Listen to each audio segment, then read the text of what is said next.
तुझ्याशी बोलतो मी। भर सभेत अजित पवारांना साथ घालणारा हा कार्यकर्ता व्हायरल झालाय।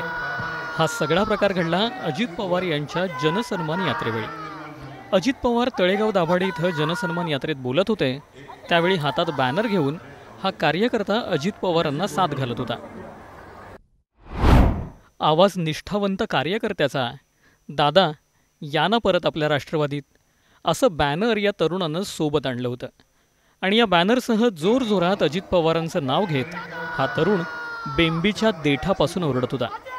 त्यानंतर एका स्वयंसेवकानं या तरुणाच्या हातात असलेला बॅनर काढून घेतला आणि नंतर अजित पवारांनीही या तरुणाला थांबण्याची विनंती केली आणि नंतर तुझ्याशी बोलतो असं म्हणत पुन्हा भाषण सुरू केलं। हा तरुण राष्ट्रवादी युवक काँग्रेसचा माजी उपाध्यक्ष आहे।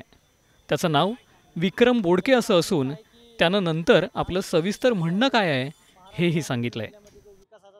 काय सांगणार तुम्ही? आज अजितदादांना एक फ्लॅक्स दाखवलेला आहे, काय आव्हान करताय? अजितदादांना मी भावनिक साथ घातलेली आहे की दादा या ना पुन्हा आपल्या राष्ट्रवादीमध्ये। काय कारण आहे? याचं कारण हेच आहे की आज 25 वर्षे आले महाराष्ट्र आणि पुणे जिल्ह्यामध्ये जो विकासाचा जो झंझावात चालू आहे तो फक्त आदरणीय पवारसाहेब आणि आदरणीय अजितदादांमुळेच आहे आणि हा विकासाचा झंझावात असाच अखंडपणे राहिला पाहिजे। त्यासाठी पवार कुटुंब हे एकत्र आले पाहिजे आणि असंख्य कार्यकर्त्यांचं खूप नुकसान झालेलं आहे आणि इथून पुढेही नुकसान होणार आहे। काय सांगणार? आत्ता तुम्ही कोणत्या पक्षात आहात आणि कुठून आलात? मी पूर्वी राष्ट्रवादी विद्यार्थी संघटनेचा उपाध्यक्ष होतो, एकत्र राष्ट्रवादीचा। तर आता मी कुठल्याही पार्टी म्हणून मी कुठल्याही कार्यक्रमाला जात नाही।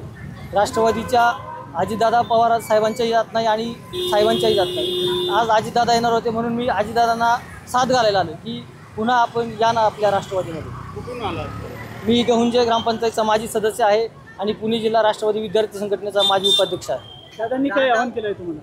दादा मला बोलले नंतर भेट, तुम्ही बोलतो तुझ्याशी।